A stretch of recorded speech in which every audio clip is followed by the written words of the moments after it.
What's up, guys? GoodeZilla back again. First off, I'm sick, so I'm sorry for that if I'm sniffling and clearing my throat and stuff, or if I sound like, I don't know, Barry Manilow, or not Barry Manilow, Al Green? Sure. Barry White. That's who I was thinking of. Anyway, so I'm going to be answering some of your questions that you asked on my other video. Now, this is pretty much kind of like a candid type video. I have no plans on how I was actually going to record this video, answering questions and all that. Like I said, I'm sick, and it was raining for the past like 5 days, and it's finally nice out, so I figured I'd go for a drive and try and answer some questions. I don't recommend trying to read questions off your phone and drive at the same time, so I'm probably not going to do that, but I just wanted to make the intro, so let's get to answering some questions.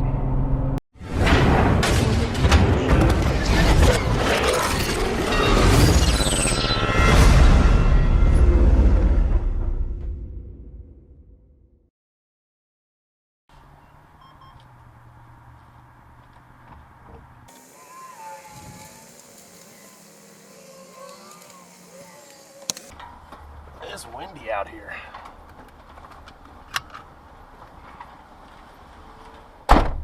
Super windy outside.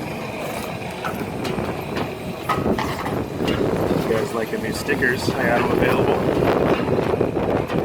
GoodeZilla.com/stickers.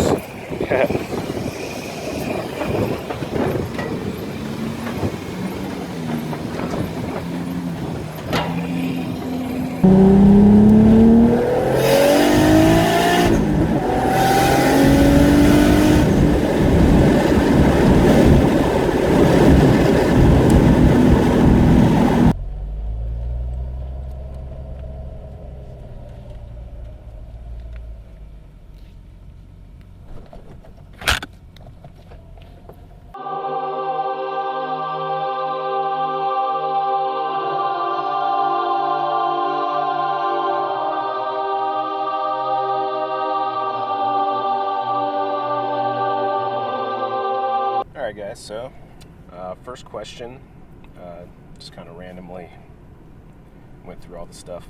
It says, when are you and Kyle gonna have battle of inline sixes? And if you don't know who Kyle is, he's the guy that I promoted in the first video, asking you guys to ask questions. It's Boosted Lifestyle is his channel. He's got a Supra. It's a 10-second Supra, so pretty sure he's gonna win. At least when it comes to straight line anyway. I might be able to get him in a road course or something if there's not too many straightaways. Next question I had was from Boosted Lifestyle. It says, who was your biggest influence to start a YouTube channel? I guess my biggest influence, I mean, I had an older YouTube channel for my Cobra, but it wasn't anything serious. It was just kind of like, hey, I went to the track and I recorded it, so I put it on YouTube. So I've always been into YouTube as far as just uploading my content that I wanted to share with my friends and stuff. As far as like actually starting a channel and trying to get my videos out there and stuff, I guess I could say like That Dude in Blue, also Motive DVD, Mighty Car Mods, you know, the big guys, you know, have hundreds of thousands, if not millions of subscribers, you know. Just kind of look up to those kind of people, you know, that kind of just do things for themselves. They're genuine to who they are, and yeah, that's just kind of inspiration there. So if you had a choice, would you have an MK4 Supra or an R34? Well, I guess I'm gonna have to disagree with Boosted Lifestyle and say I would take the R34. I guess I'm biased, I don't know. Are you going to build the car to last? What do you think of the R34 front end on your R32? Yeah, I mean, I'm gonna build the car. I'm just having fun with it. It's not my daily driver, so I don't need to make sure it's, you know, gonna be super duper reliable type of thing. I mean, I'm gonna push it not to its breaking point, but I think I'm going to push it pretty hard. As far as the R34 front end, I think it looks cool, but I got to stay true to the 32, you know what I'm saying? What other cars did you own prior to the Skyline? Any other JDMs? Well, I've had, not necessarily JDM, I've had Japanese cars. Starting all the way at the beginning, there was quite a few people that asked that question. My first car was a 1984 Monte Carlo SS. I did a 350 GM Goodwrench crate motor in it. It ran 14 9s in the quarter mile. It was fun. It got stolen. We recovered it. It was all beat up. I let it go. My next car was a 93 Eagle Talon TSI, an all-wheel drive turbo model. That was fun. That's when I started getting into credit card debt. I did a big 16G front mount. I think I had DSM link, ECU tuning, and I was a low 13-second car. Nothing super awesome about it, but it was fun, especially in the snow, doing donuts in the snow, just spinning on its axis. Then I bought an Integra. It was a 95 Integra LS model for my daily driver. I just lowered it and put wheels on it, and that's it. It had like 250,000 miles on it. The next car I got was my Cobra. It's a 96 Mustang Cobra, and I went crazy on that one. Built the motor, built the rear, had a Pro Charger on it. It was an F1A Pro Charger. It was running about 15 pounds of boost, big injectors, big fuel pump, meth injection. It made 600 to the wheels about. At the quarter mile, I think my best ever was like 11.5, 11.50 something at like 122 miles an hour. I babied it at the track, meaning transmission-wise, I would not shift it or power shift it as hard as I could because it was a stock transmission. It had an upgraded clutch and flywheel, but yeah, it was a stock transmission, and I did not want to spend the money to replace the transmission. So I was just kind of like, yeah, I'll just drive it till it breaks. Then I've had family cars, like I had an Acura TL Type S that I used for daily driving, and I have an F-150 that we use for four-door for our family vehicle. The blue Mustang is my wife's car. What else? Oh, I have the Jetta TDI, which I'm waiting on Volkswagen to buy back from me. So yeah, that's pretty much on my cars, I think. Yeah, and then of course the Skyline. So yeah, this is my baby for now. I don't plan on selling it anytime soon. I don't plan on selling it, period. But if something comes up and I have to, or another opportunity to do something that at the time I feel I want to do, then I may sell it. So anyway, that was a long answer. This guy says, "Hi dude, how can I find you on Facebook? Please help." I responded to him just because, it's pretty easy. Facebook.com/GoodeZilla. It's pretty much all my social media. Facebook.com/GoodeZilla, Instagram.com/GoodeZilla, Twitter.com/GoodeZilla, GoodeZilla.com. So, yeah, GoodeZilla with an E. Oh, yeah. If you guys don't know where the name came from, my last name is Good with an E on the end. It's silent. So, GoodeZilla, GoodeZilla, just a little play on words. Next question. How's the fuel economy on your R32? I recently built and tuned my new WRX, and I'm getting 13 miles per gallon. That's pretty good. I think mine probably gets around 11 or so. I really don't even pay attention, honestly. I just filled up, and I had like probably a third of a tank left, and I went 250 kilometers. So it's not good at all. Not good at all. But it's all about the miles per gallon, right? That dude in blue? Yeah. I didn't buy it for daily driving, so I don't care about gas mileage. Do you have any plans on taking your GTR to the quarter mile? I do. Unfortunately, the closest quarter mile is in another state, and it takes me about an hour and a half to 2 hours to get there. And they do that sort of thing on the weekends and Friday nights, and with my work schedule and 3 kids and a wife, it's hard to like plan that kind of stuff unless it's like months out, and then you still have to be like, hey, hopefully it doesn't rain that day. Plus it's getting close to the end of the season. I might try to get to the track before it closes, which is in November. But yeah, I do plan on getting there. I'm going to try and see what I can do with this setup before the winter upgrades and see what I can do. Hopefully, you know, a low 12 or high 11 maybe. I really don't know. I can't judge. It's hard for me to judge because I hadn't been to the track in so long. I mean, it feels like a pretty fast car. So, yeah, I guess it depends on how I drive if I don't miss third gear. How was it switching over to the Haltech Elite? I really want to get one and get rid of my damn Mavs. I don't have the Elite. I have the Platinum Pro plug and play. But honestly, I mean, I just had a stock ECU. It was tuned by BR, but I had no way of like looking at it and seeing what kind of maps or whatever it had on it. But going over to the Haltech was pretty good. Did have a hiccup with my first ECU. It just had some internal electrical issues, like short circuiting or something. But Haltech was great. I called them up. They helped me troubleshoot and go through steps to make sure I wasn't doing something wrong, and then I basically ended up sending them the ECU. They said it may take up to 3 months to get another ECU back, or not another one, but get mine back, because if they can't fix it in the US, they have to send it to Australia, and they have a pretty big warehouse there that can do more advanced stuff. But they ended up just saying, hey, we're not going to make you wait, we're just going to send you a new one. So they sent me out actually an upgraded one. It's the V2, so it has like direct plug and play for a flex fuel sensor, which is great because that's what I try to plan on doing this winter. So to answer your question, switching over to the Haltech was great for me.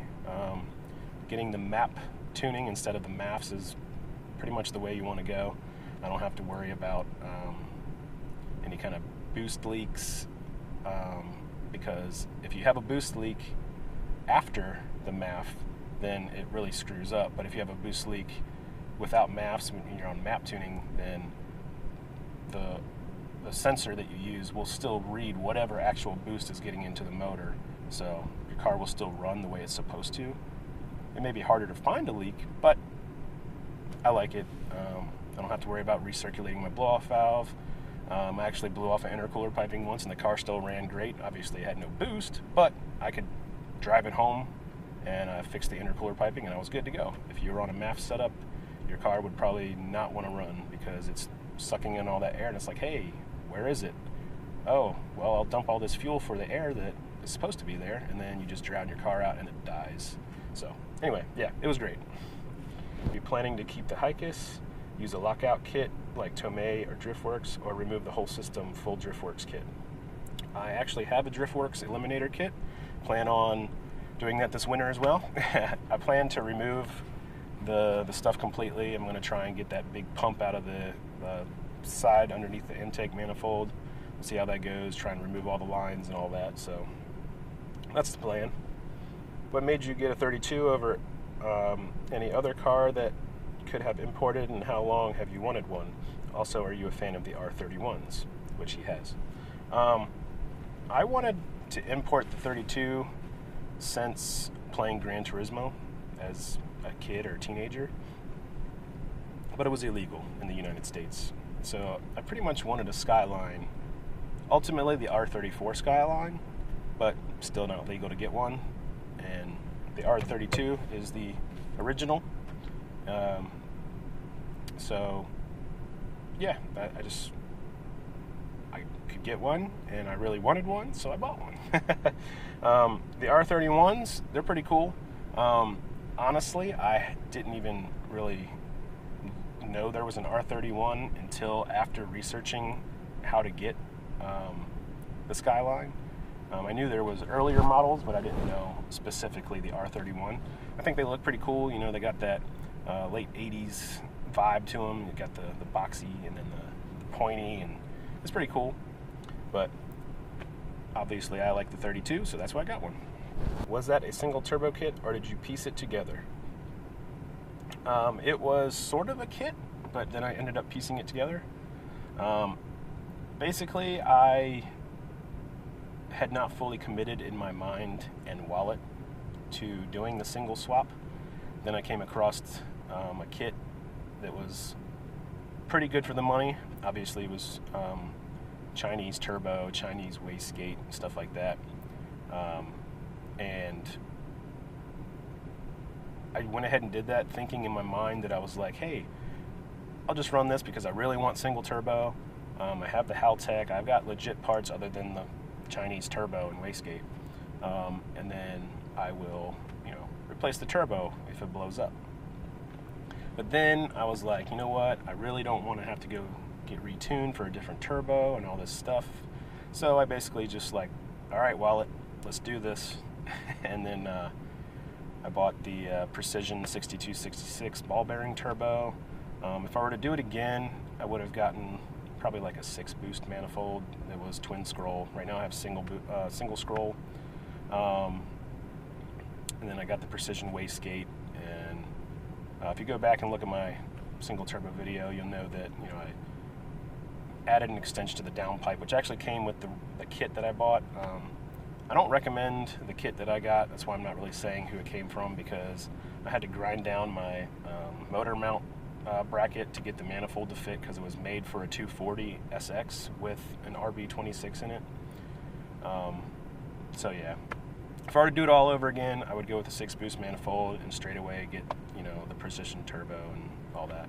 I mean, Borg Warner's good, Garrett's good. I just went with Precision because I didn't want to run water cooling on it. So this is oil cooled only. It seems to be working out pretty great. So thanks for the question. How likely are you to buy an R33 when they become eligible for purchase in the U.S.? Or will you have your Skyline fixed by then? Oh, or will you have had your Skyline fixed by then? Like, it's good enough, I'm done. I like the 33s, but I don't think I will sell this car for a 33, especially since I've done all the stuff to it so far. Yeah, I don't have a passion for the 33s. Yeah, so. Was it hard at first driving on the right-hand drive? I'm thinking about getting a Skyline also. Thanks. It wasn't hard. I went to England for a few months for work a few years back, and I was driving on the right side there. So I guess I kind of had a little bit of experience with it, but no, it's not as bad as you think. You just have to consciously think about it, like shifting and stuff, and then making sure you stay in the lines, because you kind of want to drift over to the left, because that's where you're used to being, on that line instead of. So anyway, it wasn't too hard. I got used to it. Now it's just kind of second nature again. What's your next big mod? Probably all the stuff that's just sitting in my garage. Cams, cam gears, head studs, valve springs and retainers, valve seals. I have a fluid damper crank pulley, the Hikis eliminator kit, a flex fuel sensor. I still have the meth injection. I may or may not run it with the flex fuel. If not, I'll sell it. Probably another fuel pump upgrade, bigger, and maybe bigger injectors if I run out of fuel. I know I'm probably forgetting something. Oh, the Brembo brake upgrades. Excuse me. Yeah, that's about it. Up the boost after the head studs. I also have an R32. What kinds of electrical gremlins have you found? Also, what have you done to fix them? I haven't really had any electrical gremlins other than the Haltech thing, but that was the ECU. That wasn't the car wiring at all. Luckily, I have a low mileage GTR that seems to be very well taken care of by its original owner. It was a one-owner car in Japan, so I'm the second owner. So luckily, none so far, knock on wood. What places do you recommend for parts? Oh, all over, man. Just search the internet and wherever you can get them, pretty much. I mean, if it's only available in Australia or Japan or the UK or whatever, then that's where you get it, and you just have to pay for the shipping. But that being said, you can get stuff on eBay, on Amazon. Yeah, pretty much any performance website can be a dealer. So, do you plan on swapping out your clutch? I actually already have an upgraded clutch. That's why it makes that noise. I don't know if you can hear it. No, can't hear it. It's an OS Giken, however you say it, twin plate clutch. It's the older style out of stamped steel. So it should be good for the power I'm making. I don't know how long it's been in there, but obviously it only has 35,000 kilometers on the car, so I'm guessing less than that on the clutch. So I'm good there, I think. We'll see after winter time and I'll up the boost if it holds. So why an R32 GTR over any other performance vehicle? And if you were to sell it, what would you replace it with? Well, I bought the 32 not necessarily because I wanted a performance vehicle, because like I said, I already had one. I had a 600 horsepower Cobra. So I sold that for a car with half the horsepower. But I bought the 32 because, one, I really like the styling. It's 90s, you know, it's when I grew up. I like the performance platform, the all-wheel drive, and then the inline 6 turbo. And the rarity in the US anyway. And then it's history behind it, you know. GoodeZilla, it just dominated, you know, Group A racing. I believe it was Group A racing. So yeah, it was just, you know, it just had a great background history, and I loved it. And I knew that bringing one to the US would be somewhat rare. I know they've been here, you know, illegally or legally before I got mine, but I was just like, hey, I really want one. I'm in a position that I can do that, so let's do it. If I could replace with anything, an R34, I guess. I wouldn't mind having a Supra, but obviously those have been in the US because they made them here too. So an R34 would be, you know, the cake, the icing on the cake. How many tacos are enough? 7, I think.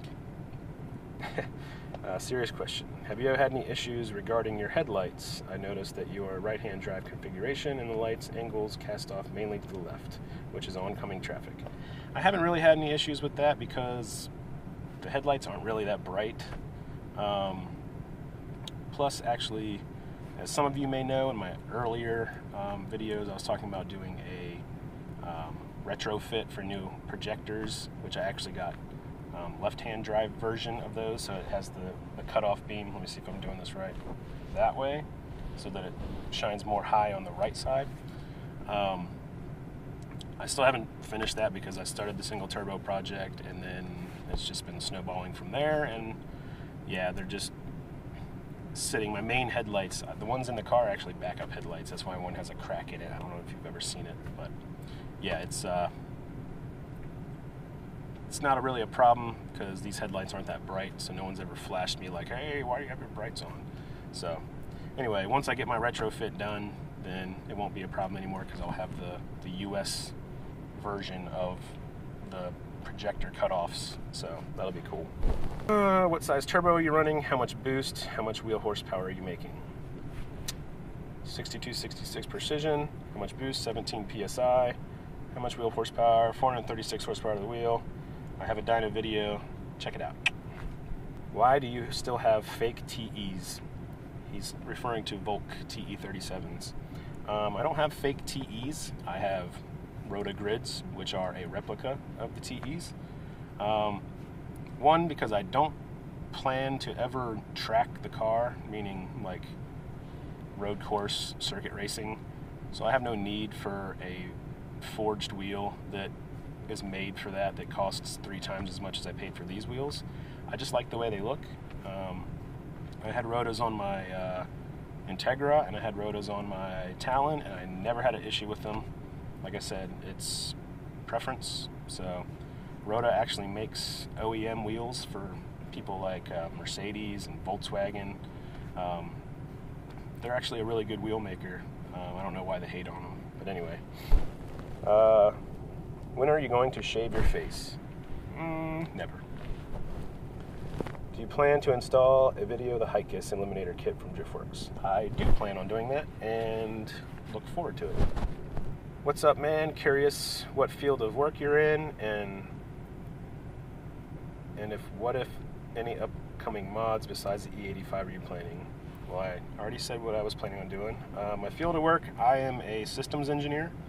I work on computers and servers, and that's pretty much all I can say about that. If the R33 and R34 were also legal and about the same price, would you have grabbed one of those? What are your reasons for which model Skyline you would have chosen or not chosen? Obviously, I would have had the R34 because that's what I want. Hey bro, have you considered learning to drift, maybe semi-pro? Cheers, Will. No, I haven't.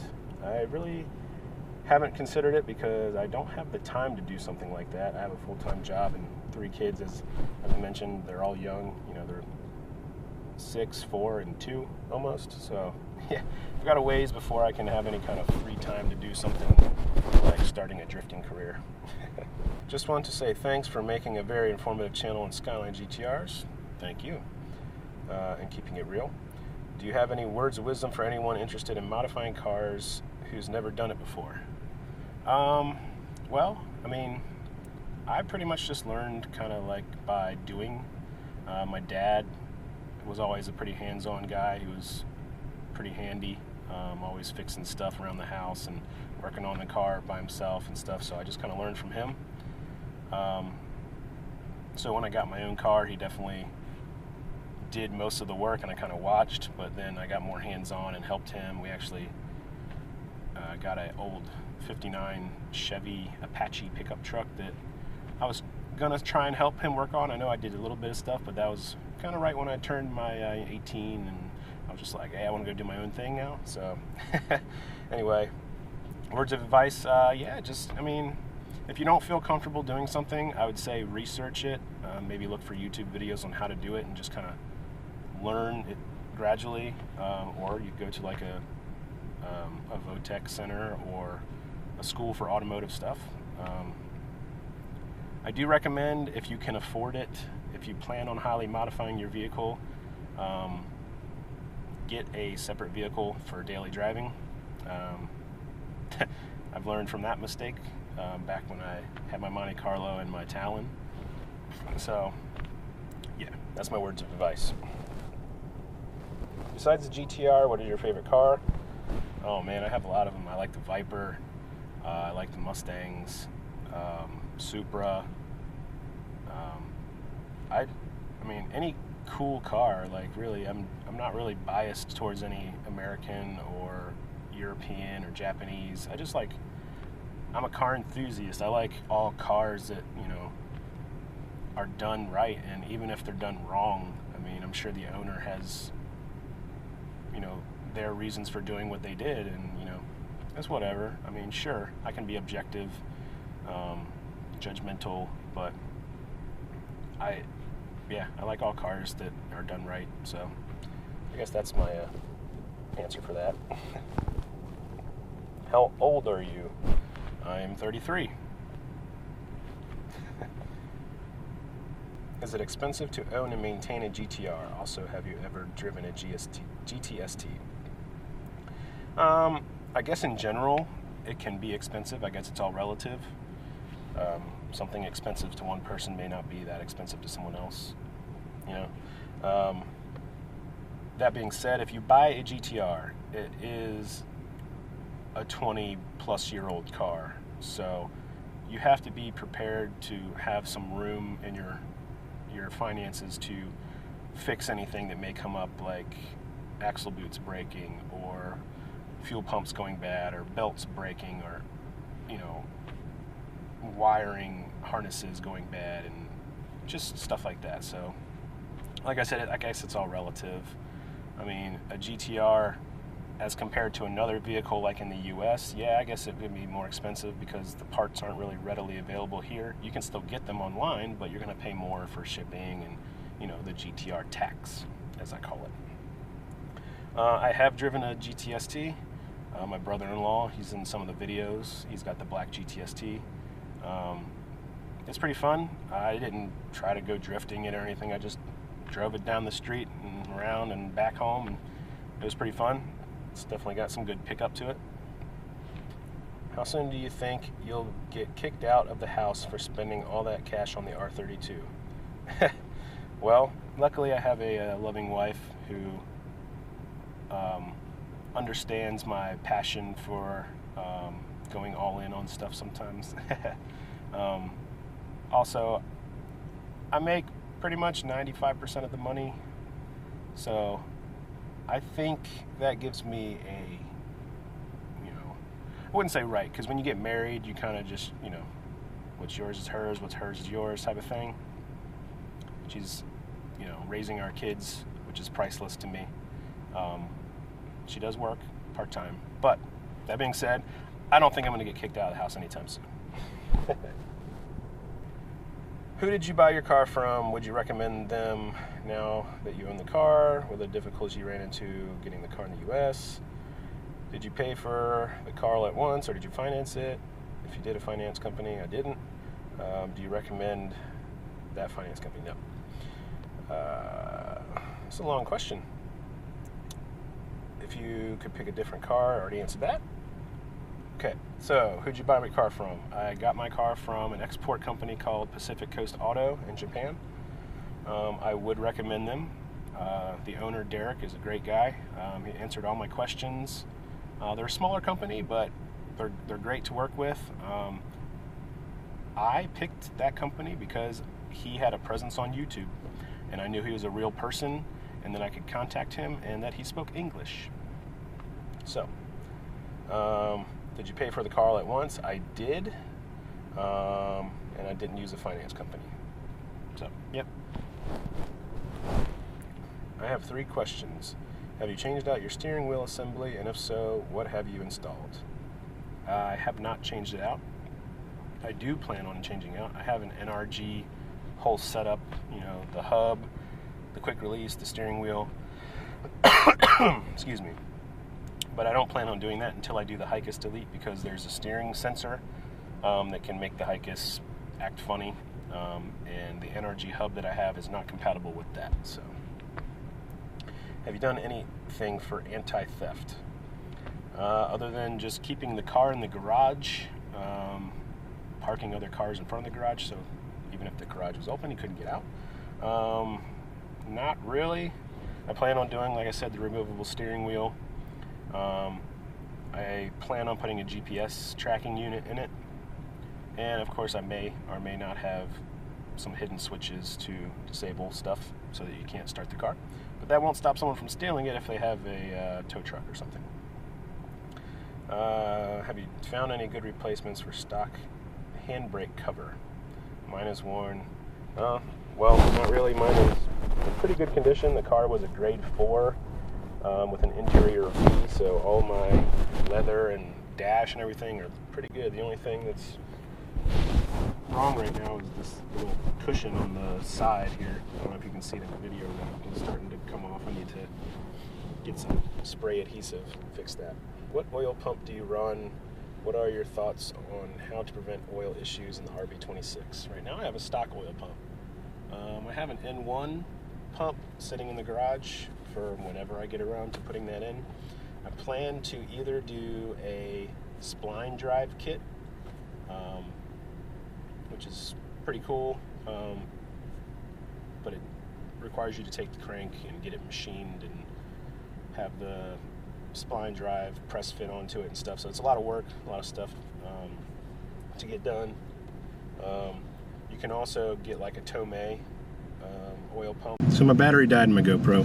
To finish up the oil pump question is, I might either go spline drive, upgrade to like a Tomei, or get some billet gears for my N1 pump and do maybe a collar on the crank.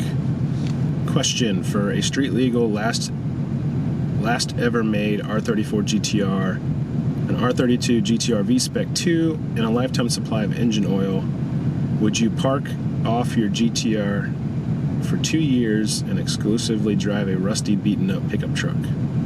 For all that stuff, yeah, I can wait 2 years. I waited 25 years to get the car.